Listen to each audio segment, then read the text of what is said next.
everybody in the space knows about you guys. You've done so many deals primarily throughout the Sunbelt, but I don't think a lot of people know about you and how you got started, and maybe great to learn a little bit more about the company. But tell us more about you, how you got into the business, and your backstory. All right. Okay, we're going to take it back. Yes, We're taking it way back. Take it way back. Way back. I'm actually a computer scientist. I have a double major in computer science and business. So I started my career as a coder. Okay. So real estate, nowhere. And that business is dead anyways now with AI, Yeah, right? who uses computers? It's worked out well for you. Actually, I'll give you a side story. One of my analysts pulled out Python and ran a script on like 20 different Excels to pop them into like a single screen. And I said, what'd you do with that? He goes, Python. I go, what?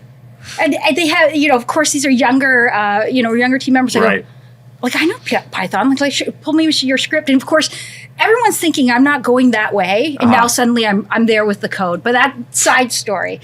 I bought my first home at 23. And a couple of years later, I got this thing in the mail that showed, your tax appraisal, your appraisal. Yeah. And I looked at it, and it was a time in Vancouver. I'm from Vancouver, Canada, where values had gone up. And I actually had to call my mom. And I said, Mom, what is this? She goes, well, the value of the house went up. And I was like, what? You don't just spend 30 years, own a mortgage and pay it down and then own your house? You mean like there's the other part? Yeah. Like clueless. And so I went to a Trump real estate weekend. Let's bring it back. Whoa. Yes, I did. I have the binder that's got the zipper. And I actually was one of those people, this is crazy, that actually paid to get a coach. Okay, so this is I love this, and I gotta say this is amazing because a lot of people I think have started that way but won't talk about it because for whatever reason they want people to think they just got into it completely on their own. We've only had one. Only Vic has shared. He actually lied to his wife. Yes, went to the meetings at night. Yeah, we had and spent a lot of money. We had Vic from Viking Capital on, who's been pretty active as well. Yeah. But anyways, tell us more about it. Yeah, and I want to hear about the Trump weekend. So what was the pitch?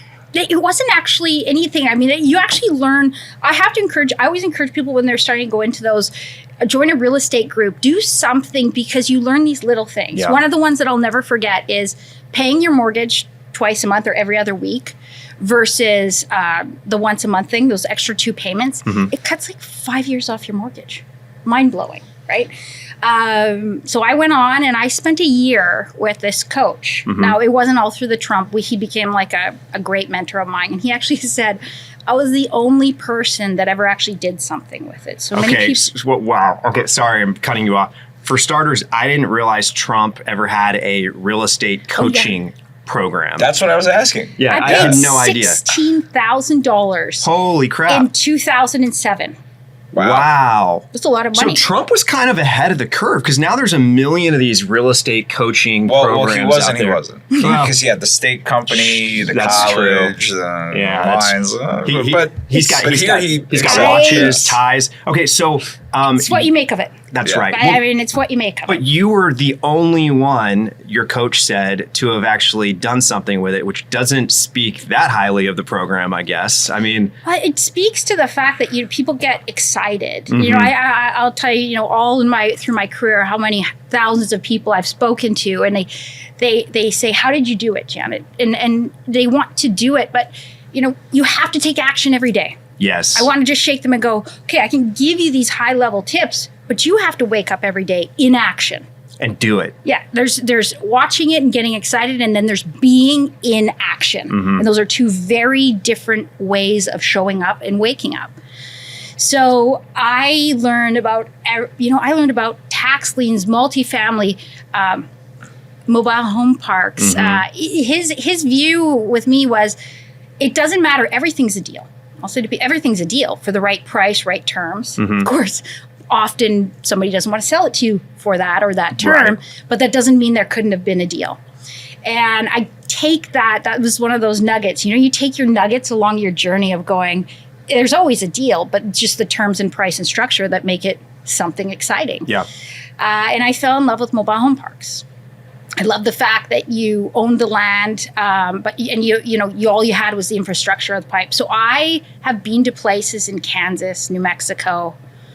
I Albuquerque, that I mean, far corners, only to realize I couldn't afford one.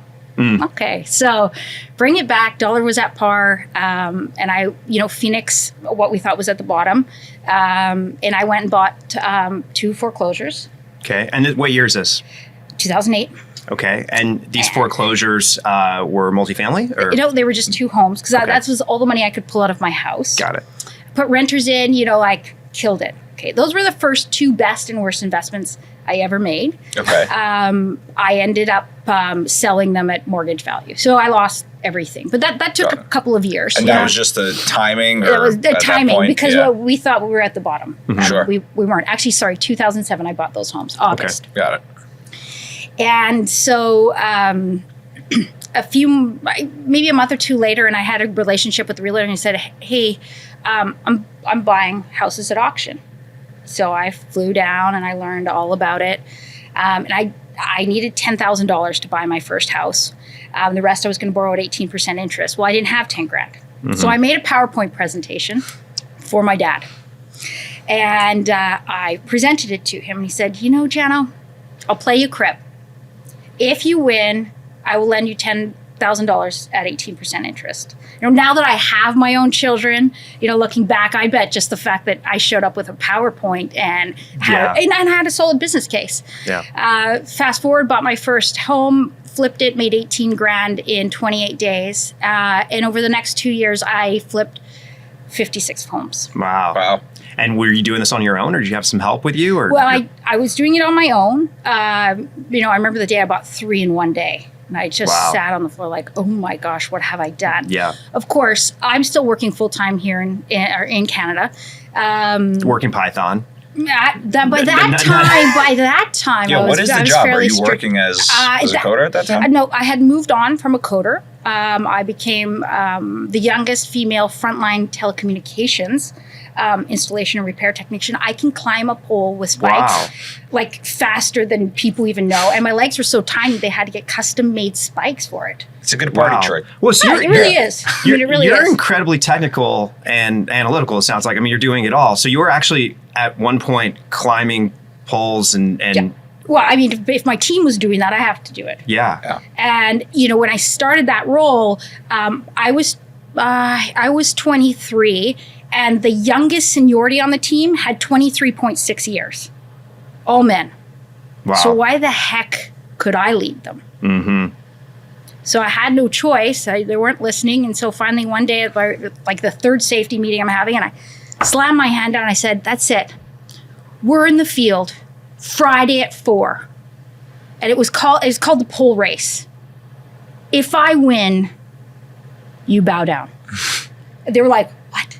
So I had exactly a week to perfect my pole climbing, which I had been practicing in secret. It was like a gun show. I don't even know where we're going with real estate. I feel like we're on a wrong track. Look, these are the things about you that no one would know, and only on No Cap do they get the real truth. I can still remember. So imagine you're in like a parking lot kind of, and no one showed up together. I could see their trucks pull up, but they did not enter the area until they were coming together. I felt like it was like a cowboy gunslinging. So the whole crew shows up, and I'm standing there in my custom-made spikes, and I'm thinking, what have I, like, you've gone too far this time, Jenny. Really, you've really done it. And so it was like, on your marks, get set, go. And it was like up 3 times around and down. And I jumped like the last bit, and his feet hit the ground, I kid you not, like this much inch after. And I was like, boom.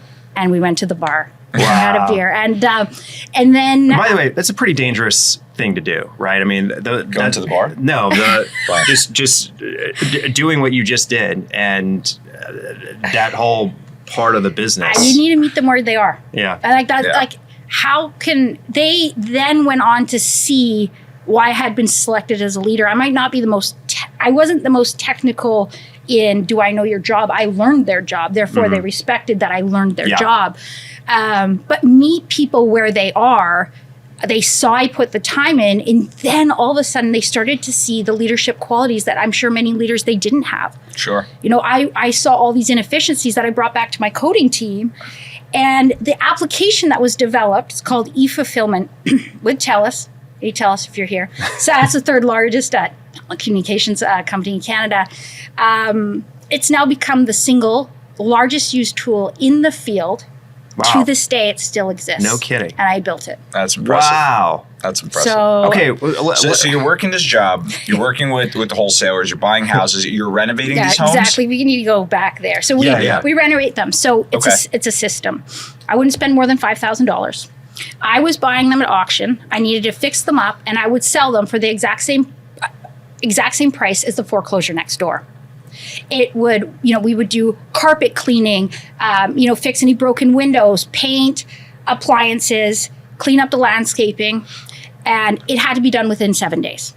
So, the number of doggy doors you crawl through, because the list only comes out at 4 p.m. the day before. So you get the list. When you say the list it's of a foreclosures? list of foreclosures that are going to auction or trustee sale the next day. And are you having to go to the courthouse for these? Or? Correct. Okay. I had somebody go. So we would set price after seeing what it was. Mm-hmm. I built a team down in Phoenix. They said, did you see all those? I didn't. By the end, there's a system. So how much does it cost to do A, B, C, and D? We could check that off so I knew what we would sell for. I wanted to be a certain number of blocks from a school, certain number of blocks off a main road. No exposure to the backyard. Just the things that would make that home attractive. My average number of days on market was 8. So when the world in 2009 was failing, I was being incredibly successful because there was still first-time buyers. There was still where they could get the 3.5% down payment, and I was able to give them 3.5% concession, and I was selling these like hotcakes. So that was, there's a rule I have in the company. It says repeatability creates scalability.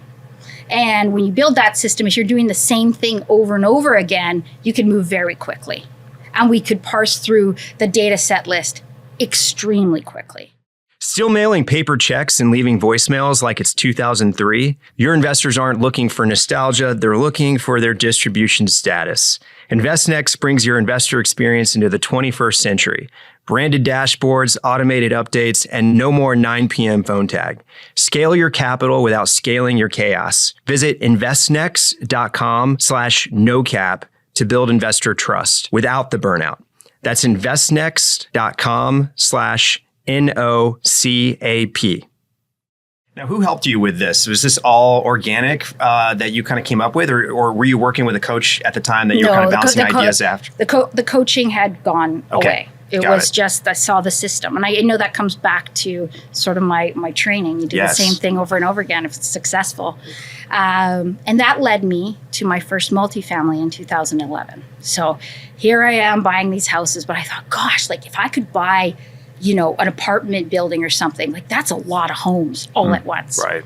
So 2011, 26 days before my first child is born, I bought 23 units for $53,000 a door in Tempe, Arizona, a few blocks from the university.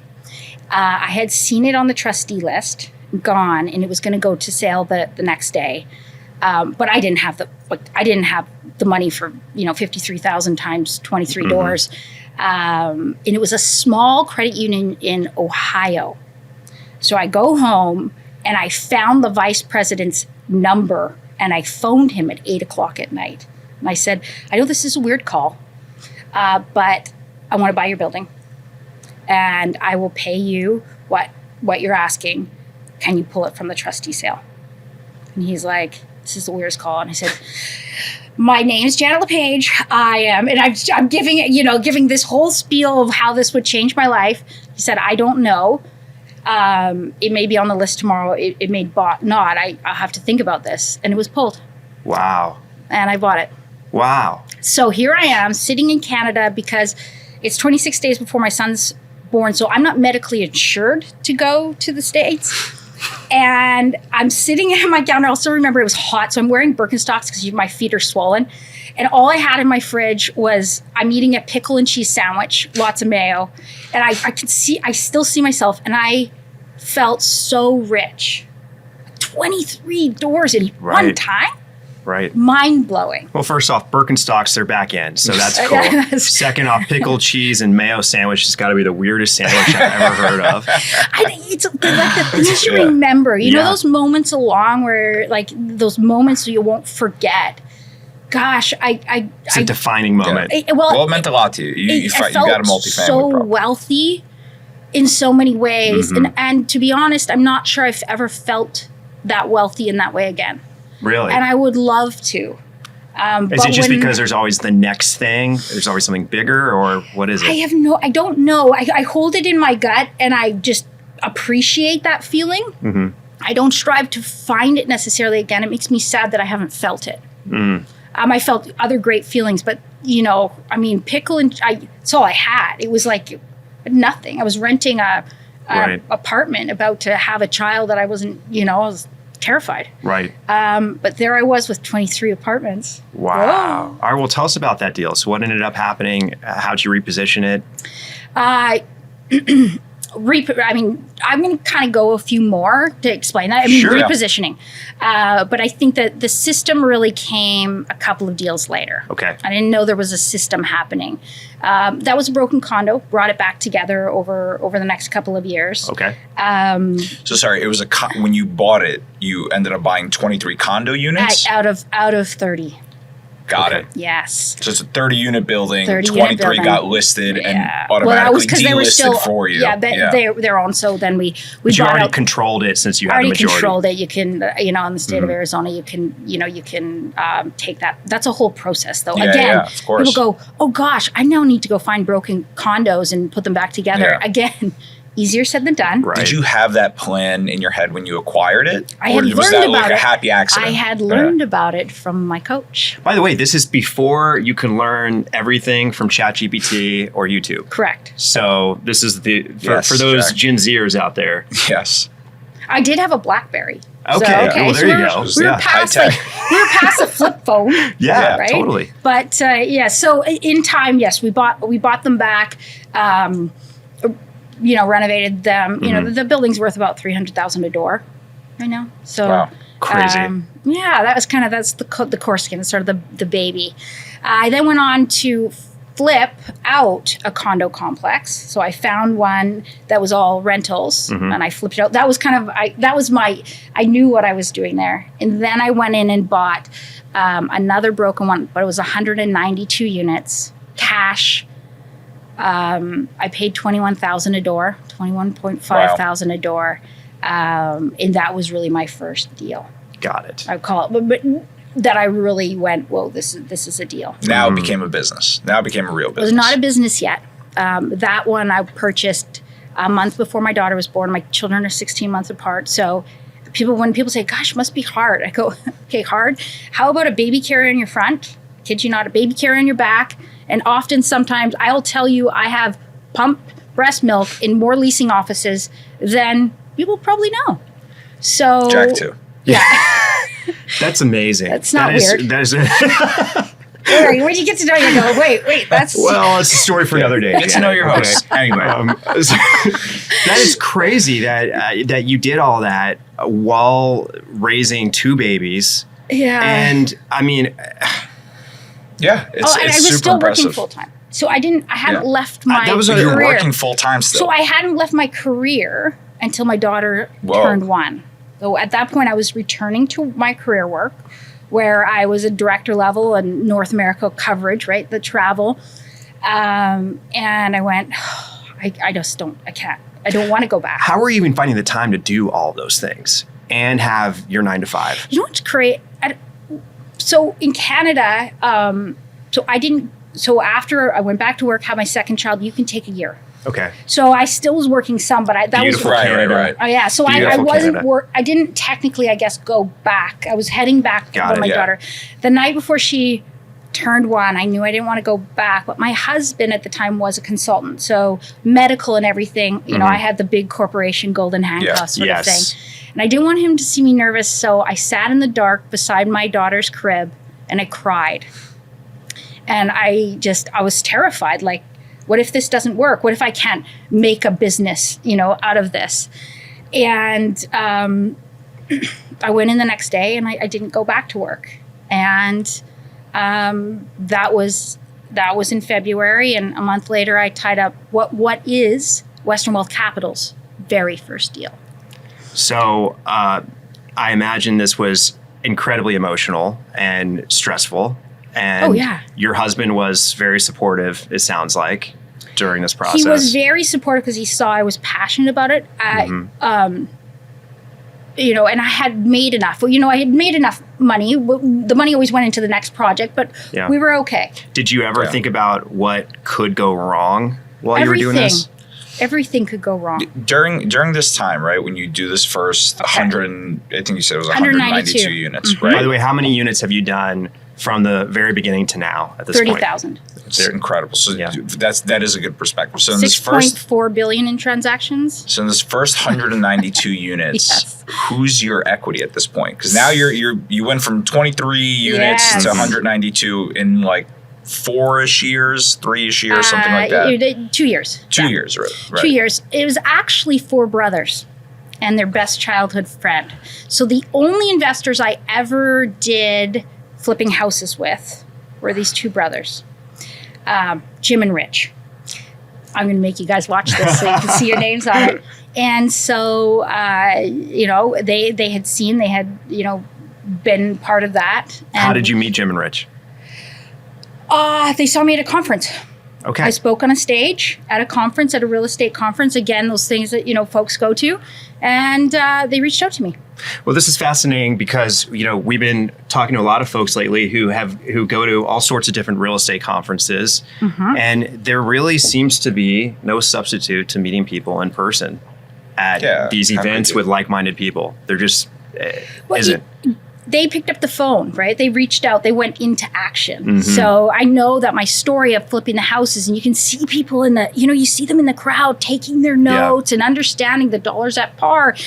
You can do this. You can, you know, I'm walking them through exactly how you can flip that house as an example. How many went into action? Right. And I believe that often when I speak with folks, I go, so you can invest with an expert or be an expert. You know, and looking back at my full-time corporate career, if I hadn't made that shift, I chose to become the expert. But when I'm working full-time, you know, so many of, you know, 50% of our investor base is high net worth syndication. The other, I've got a fly right here. It's okay. It was just coming right at my eye. The other 50% is programmatic massive institutions. And that shift happened. We can go into that in a little bit. But you know, what I say to investors in the high net worth is saying, are you going to become the expert? And if you're not, and you don't have the time, invest with one. Because doing both, you know, it's the jack of all trades. You do it mediocre. Because to a deal isn't just, okay, there's immigration, you know, there's population growth, there's job growth. Okay, those are all real. Now let's go. So that's your macroeconomic. Pick your macroeconomic cities.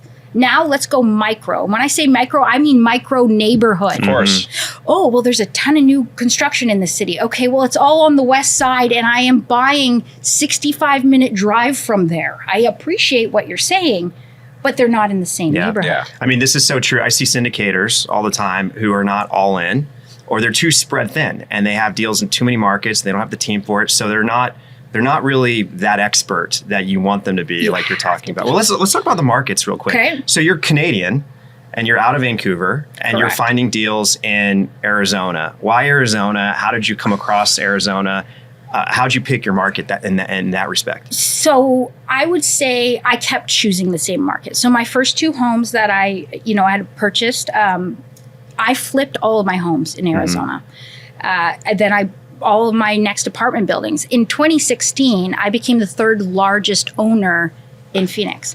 I didn't even know they tracked that. All of a sudden, an article comes out, and it's like, you know, Western Wealth Capital becomes the 3rd largest owner. I went, I didn't even know about that. By 2017, we were the 2nd largest. Wow. Was it just by chance that you ended up in Phoenix, or did work bring you there? Or like, what was it? No, it was. It seems like you did a lot of research. I did a lot of research, and the trailer park thing didn't work out.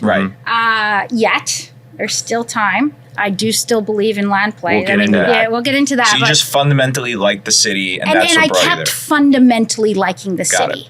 And I knew the city.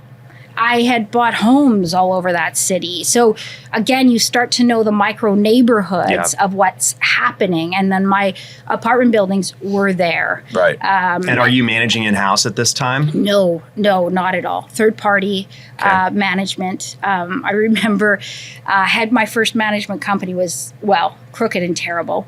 I just didn't know what I was. And then I went into this. He still laughs. And my daughter's 6 weeks old, and that 192 unit building is going sideways. I mean, I really was way over my head. And I'd heard about this management company, and my daughter's 6 weeks old, and so I have her, and I'm sitting in the back seat of the car. I needed to feed her before I went into this meeting, and the owner looks out and he goes, "Who is in my parking lot feeding a child?" Right? Here I go. I walk in with my daughter, and I said, "I really need your help." And they became our main manager in Phoenix for quite a number of years. And I said, "I will be your largest client." And he looked at me like, "What?" And I go, "I will be your largest client.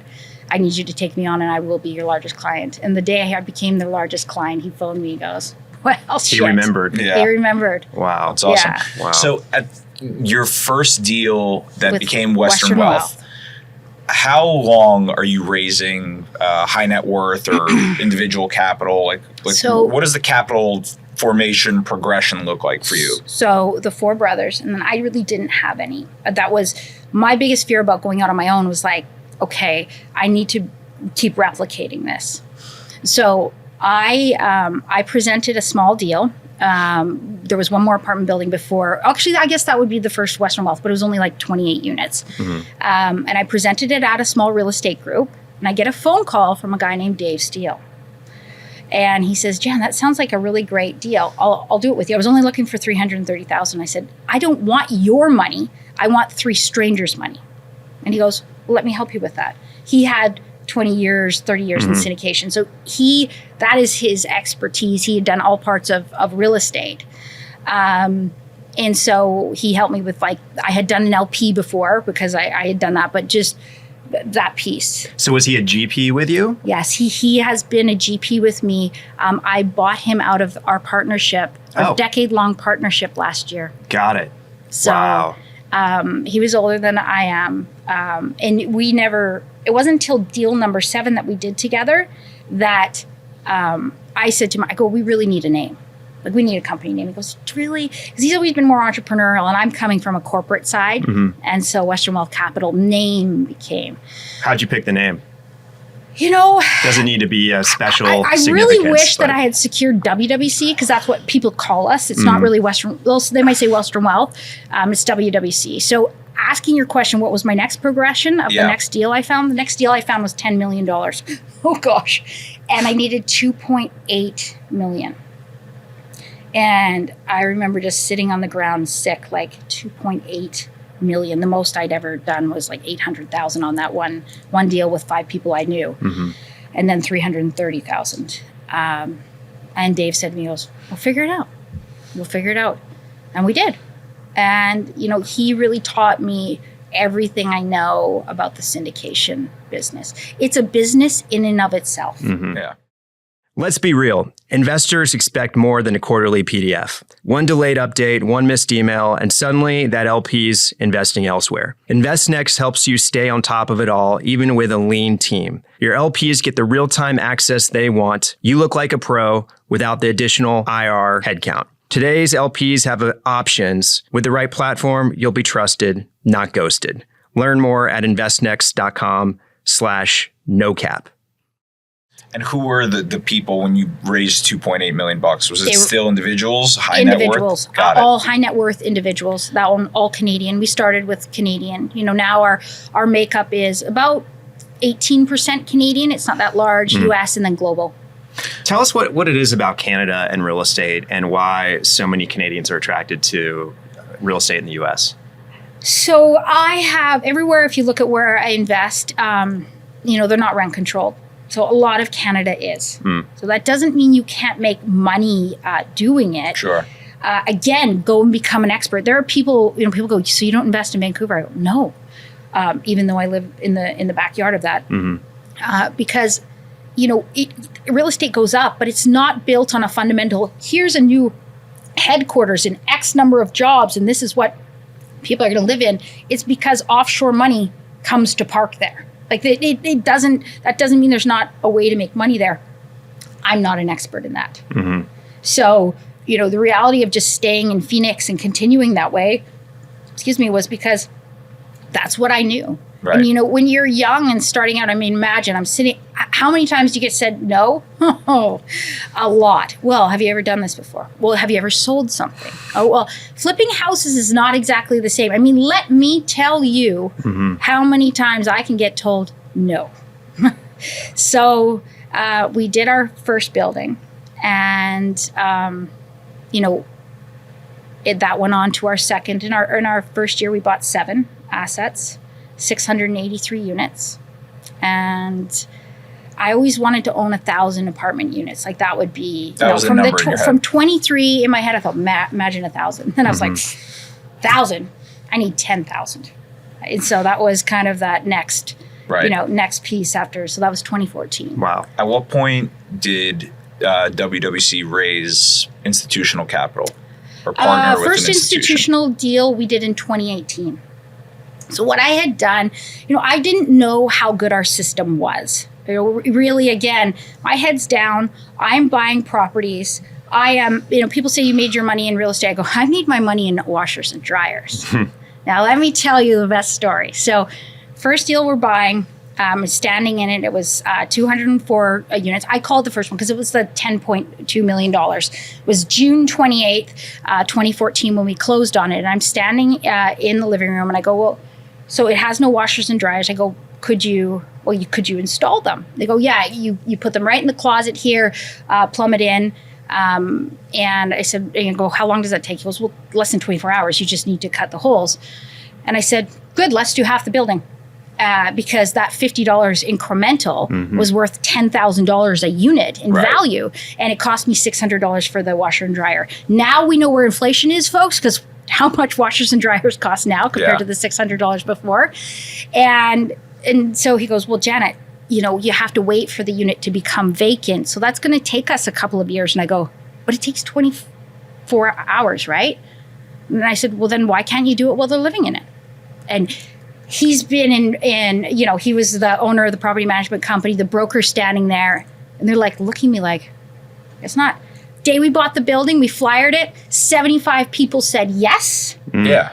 And who's going to object to having their own washer dryer? And installed in suite, we set up this map. It became a program, and bada bing, bada boom. I would like to declare that I, truthfully, in Phoenix, became the master of that. That's how quickly we transformed our buildings. People really weren't doing that? No, not at all. Wow. When I entered Texas, Houston in 2017, and you go through and actually they're all plumbed for washers and dryers, like mind-blowing compared to all the work we had to do in Arizona. And the broker goes, oh, ma'am, people don't do that. They're not in the business to maintain washers and dryers. And I looked at him and I said, oh, well, this is fabulous. You guys are all wrong. Wow. So we were able to buy these.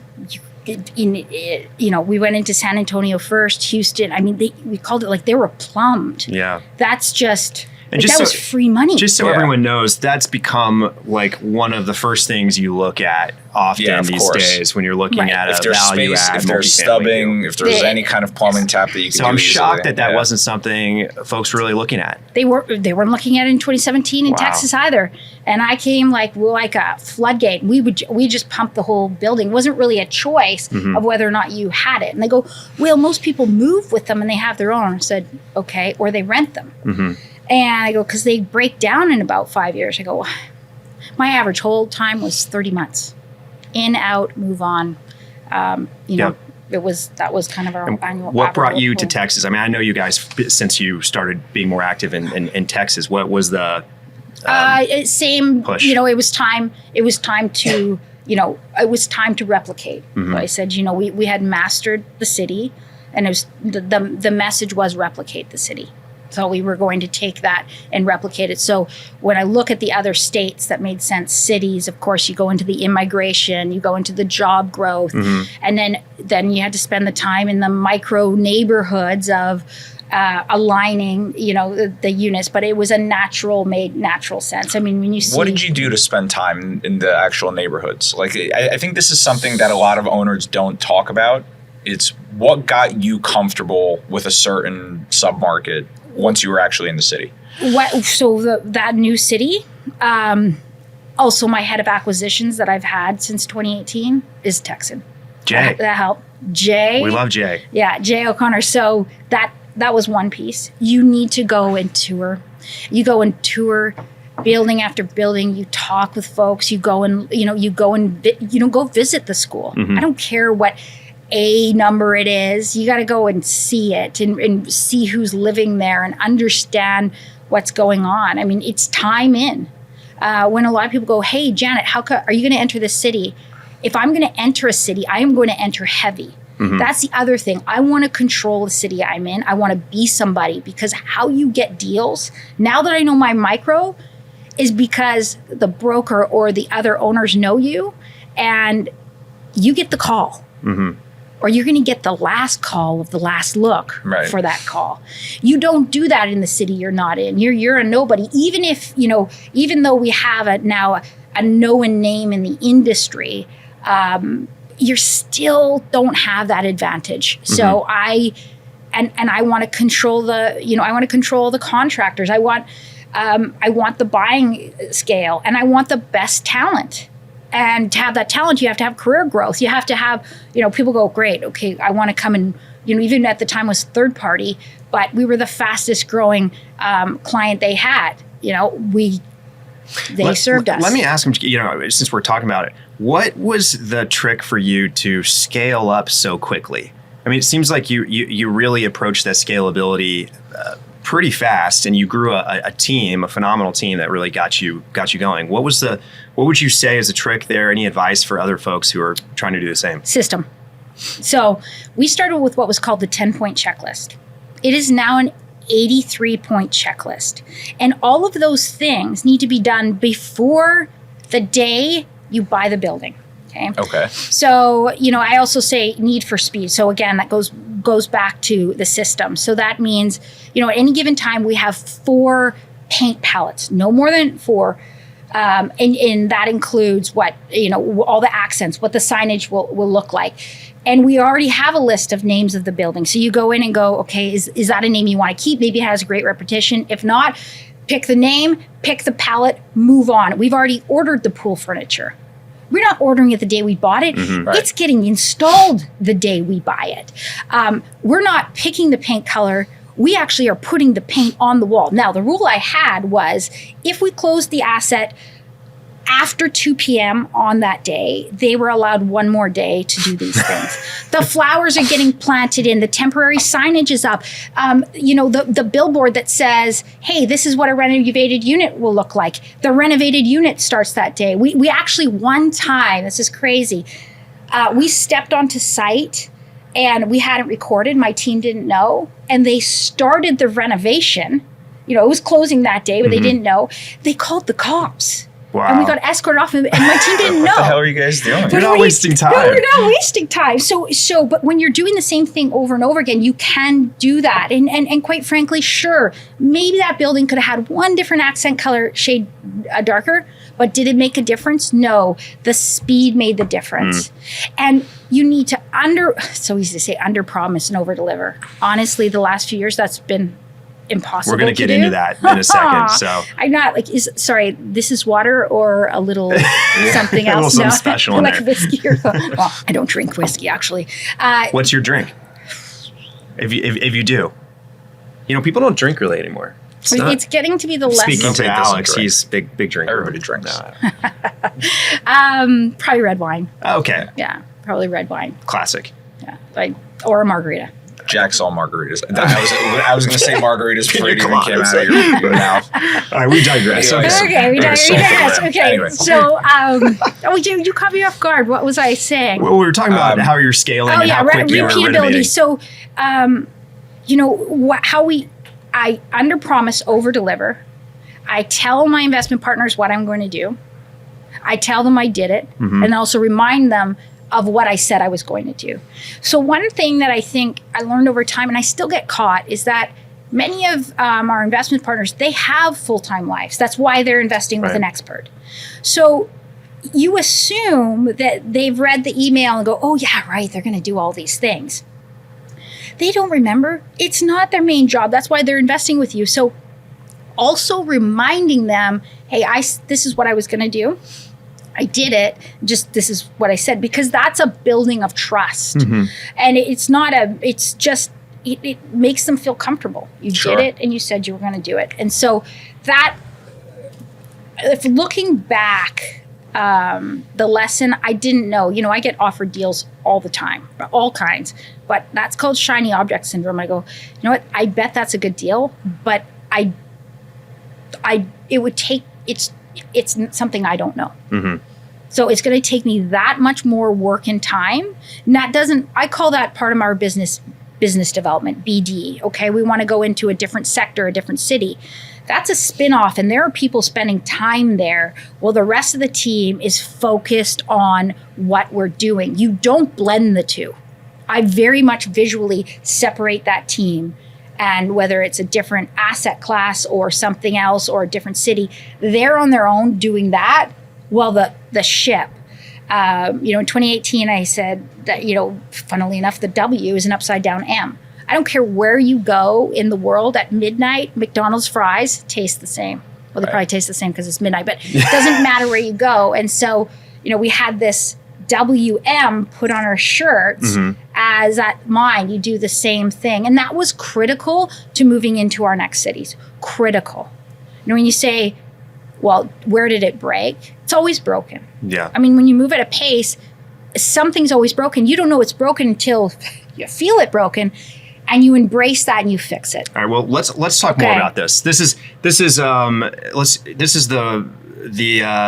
controversial part of this business that everyone got hit with. We'll just take a step back. We're going into it. We're doing it. So for it. 2008 GFC, things start coming out of that. People start getting into multifamily. They start really making some real returns. 2012. Opens up the spigots to crowdfund more. So even more syndicators coming to the space, crushing it, at least from the outside looking in, continues to build. Then 2020 hits. COVID gets extra hot, and then rates start coming up. You guys got hit with it some. Everyone's gotten hit with it some. Tell us what that's been like, how you're coming out of it, any lessons from it, and, give us the stories. I mean, this has been just a crazy ride for really everyone in the industry over the last few years. Yeah. 100%.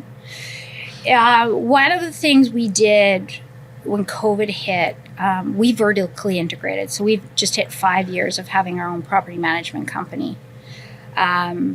We did it in 26 days. I don't know why 26 is that lucky number. Because that was a time when, they said people don't have to pay rents. And I'm looking at this and I thought, if any time we need to control what we're going to pay and how we're going to pay it is now. And the way to do that is to make sure you have control of everything. That was terrifying. If you go through your times of career, terrifying was that. So going into this rate increase environment, and of course, now you're going through, even before that inflationary, not enough jobs. People are getting poached everywhere. If you speak with, my peers, the largest owners. So what was nice is that in 2018, I moved institutional. I did the largest deal in history in Phoenix for number of assets. And so that was a movement into, half of my portfolio and continued to be institutional. So it required, a big difference is it required me as a company to operate institutionally. If you are solely in a syndication business, there are a lot of rules you don't have to have in place. They're not the same level of accounting, same level of reporting, same level of those things. So a differentiator with us was that high net worth syndication and those investment partners could invest with us but it's the same level of requirements and experience. That was a big draw. It was a big differentiator for us in that growth of having to put those additional processes in place. But we were able to stay nimble because I had come from large corporations before. I was like, I'm never being that. We are going to stay nimble and quick. But going into now we're seeing. So we've gone through the number one challenge, like employees and everything, getting the right team on the ground, and now rates are going up. The news is important, but if you're a busy real estate professional like me, you don't have time to skim through dozens of dry and ad-filled media outlets each day. That's why I read the CRE Daily. It's a free email newsletter that cuts through the clutter and delivers concise, witty commentary on the latest trends and transactions in commercial real estate. If you're a commercial real estate professional, you owe it to yourself to try it out and stay on top of what's happening in the industry. It's only 5 minutes a day. Visit credaily.com to sign up for free. And at that time when rates are going up, a lot of people went from, fixed, largely agency debt, finance deals to bridge debt. Were you guys going into more bridge debt as well? In 2021, we were primarily bridge debt. Okay. And everyone was kind of doing that correct. Just to compete. Was bridge debt for people who are doing value add properties? Right. I mean, we were in the system of, our average hold time was 30 months. You reposition. There wasn't a fixed product. Right. That would make any sense. You couldn't get the leverage penalties to get out correct. of that. That was so by design of our company, we were in variable debt funds, even with our institutional partners. That wasn't by design. So, when I look at, we really slowed up at the end of 2021. I'm thankful. We underwrote and bid on 218 deals in that last part of 2021 into 2022 and bought 12 only. Wow. And not, we bid, meaning we underwrote and bid to back out. So I was starting to see, I'm going, like, we're not buying anything more. I still hadn't seen that. No one saw the amount of rate increases that were coming, but I was just seeing that there's just nothing that makes, you can't push it anymore. But, in 2021, we were having, my average rent growth was minimum double digits, some as high as 21%, like consistently. So you're underwriting 5% rent growth, but achieving that, there was a lot of room in our underwriting for what you deem success. And that's been definitely one of the hardest things to kind of go through was, of course, now I have to, when I get upset or uncomfortable, I go to my analytics side. So I had to go and re-underwrite and look at all my assets. Many of them are actually on track for income because we had such big income growth there, but they're way off on expenses, right? They're off on expenses. And, people said, well, why didn't you move into fixed rate debt? Well, in much of the bridge debt, there's a lockout period. Yeah. Right. And that lockout period's material. Looking back, was it as material as you wouldn't know that? Well, no one could have foresaw how fast rates were going to rise. So it moved very, very quickly from that. And, to break out of that lockout, even on the shorter term debt, it was a couple of $1 million. You're just not looking at that. You're not also equipped. So ups and downs of syndication versus, funds. Again, even in our JV institutional, we didn't switch debt. Yeah. Or it still could be, it wasn't accretive to switch the debt. We'd purchased that rate. You purchased a rate cap. I was looking at one, $40,000. And, I was looking at the 3-year rate caps, $1.94 million, 40,000. And, an investor asked, did you underwrite that? And you're like, no, no. What's going through your mind as rates are rising so fast? Are you talking to other people in the industry that are your peers and competitors about it? Is there much. Yeah. I remember going to NMHC and the beginning of January, and that's when January 2023, and that was when that was a time when Freddie came out with that 5-year. I mean, Freddie, where were you a couple years before? But the 5-year fix, but after 3 years, it's a 1% prepay, like a variable. Yeah. And leaving NMHC January 2023, it felt like, oh, okay, this actually could be something. And everyone's like, okay, we're going to survive like 2024. Then it became survive to 2025. Mm-hmm. And now, I mean, if you're still alive, you're still alive, and walking through it. But how are people getting through it? Tell us. A So lot of what people I'm- are not. I know, but No. but there's some that are. And tell us what do you think the trick is to get through this weird period we're in? So what we did, and I'm, again, we didn't underwrite just a year. We underwrote 2, and then we moved it to 3. And I'm really glad we did that in some ways. You're talking about hold periods? Hold periods, right? Because Yeah. you're looking at, okay, we could have a high interest rate period for how much cash. Is this asset going to need cash? We had I put them in buckets. We had a huge number of assets that don't need anything. They're going to be fine no matter what. These ones will be okay for a certain period of time until if there's a rate cap purchase or something. And these ones are going to be challenged. And when I look at the business case, even for the amount of money, if that is, I don't think it makes sense. Mm-hmm. So, when I look at some of the other groups out there, I did sell some things quickly. Mm-hmm. However, when I look at what they're worth today, although I sold them short, I would say they're worth less now. Yeah. And so, but you don't know in that moment in time. You are going through a system of what is in the best interest of your investment partner, and it is crushing.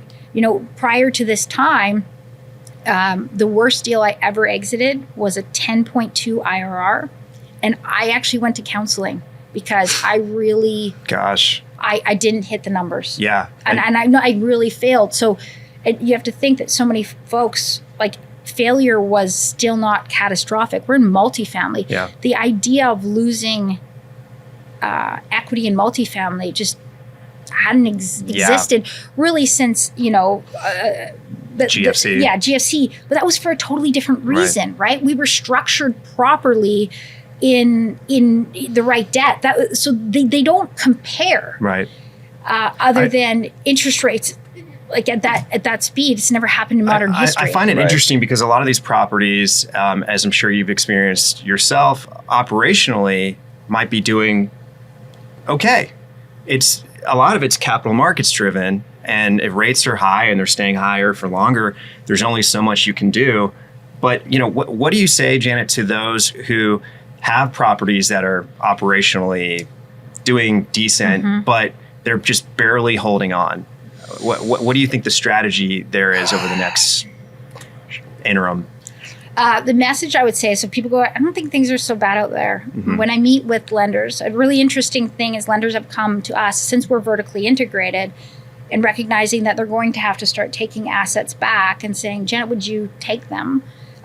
Because we could reposition them and be a partner. And I said, well, if it's really below value and you don't want to have a debt pay down that I'll buy, I could do that. But selfishly, then I plan to buy it, or maybe not. But I would do that and help reposition. And I'm going to do it different than a third party manager because I'm playing an equity play on that. The great news for our investment partners is I'm the operator for the next 6 or 8 months of it. So when I go to you and say, hey, I have this asset, here's how it's operating, there's a whole lot of no risk going on because those are my numbers. Yeah. Right. So that is an interesting opportunity that is coming forward with us because of where, because we're of that size and vertically integrated. What I would say is if you only have 6 months worth of money left, you're too late. You need to, and I've shared this with other lenders when, we've had our own challenges. I go, you're not bad people. You're hoping for the saving grace. But it's going to take from today 6 to 9 months to fix that asset. So our portfolio is now majority fixed rate debt. Assets have been sold. They were always in a good position, or they have been recapitalized to carry through, and they had a business case that made sense to do that. Yeah. Janet, leave our listeners with this final thought. Okay. Is there still pain to come in the next year? Do you think we've hit a good place and now it's just a slow but upward trajectory? What's your take? There's pain. There's pain. There's pain and opportunity. So we tied up our first deal in 3 years. Okay? Prior to that, I was buying a deal every 12 and a half days. Okay, so 3 years is a long wait. It's 43% below replacement value. It needs to be 55% occupied to break even on cash flows. Rents have to go from $1,850 to basically $1,250 per month to break even on cash flows. And I have IO 3.07 debt that we're assuming till 2031. So, and it's a classic untouched asset. So there's opportunities coming like this as long as you're, in your markets, you get the tap on the shoulder. I mean, I haven't seen a deal like that since like 2016. Yeah. Well, is it tap on the shoulder coming from lenders themselves, or is it coming from borrowers? This was an owner. Okay. They actually had owned it quite a long time. They were just reallocating their liquidity. Okay. But a lot of people don't necessarily want to go to market. So some of the greatest opportunities are happening now. We're cautious in what we're buying, but when I check that box, it's like, okay, go ahead, macro world. I know my micro world. And this asset, 43% below replacement cost and cash flowing at 55%, it's amazing. Yeah. And so these repositioning, now with that deal, I'm not sitting there cash strapped. I'm going to go back to playing the NOI game instead of the hug your resident cash management, because I'm 6.5 cash on cash out of the gates. Mm-hmm. So it's coming. And what else is, if I look at what happened out of COVID, often people sit a little too long. Are we at the bottom? I don't know. But if you can buy smart with the asset like we have right now, where it's protected from all of those things, even if it drops a little bit more, that's fine. It's going to come back. But I didn't compete for that asset. I got economics that the second everybody else starts to become confident, I won't get those economics anymore. So this is a really interesting time, but there is a lot of pain coming. If get ahead of your repositioning. It's just really hard on your heart because you care. And you just keep thinking maybe there's another day. So. Wow. That's great. No. That's great. I appreciate that insight. It's great to hear, where you're at in your mind with your business today, how far you've come. I think it's a fascinating story. Really we could talk to you for several more hours, but unfortunately, I know we all have places to be, things to do. Really appreciate you coming on. Yeah. Thanks great for to having meet me. you. Yeah. Thanks.